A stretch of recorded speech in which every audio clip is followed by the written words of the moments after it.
শুভ দুপুর বন্ধুরা। দুপুরে রান্না বান্না সবেমাত্র কমপ্লিট করলাম, এখন 3টে বাজে।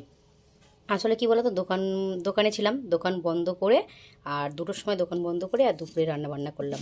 দোকানে থাকতে থাকতে এই যে ভাতটা করে নিয়েছিলাম, ভাতটা একটু বেশি করেই করে নিয়েছি, রাত্রেও যেন হয়ে যায়।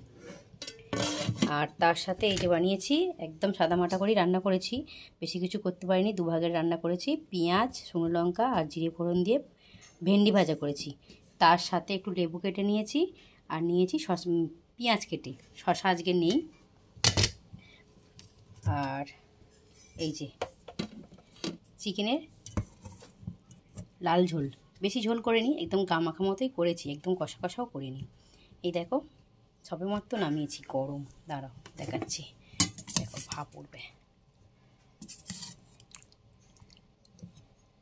সবেমাত্র নামালাম, চলো খাওয়া দাওয়াটা কমপ্লিট করি, পরে কথা হবে।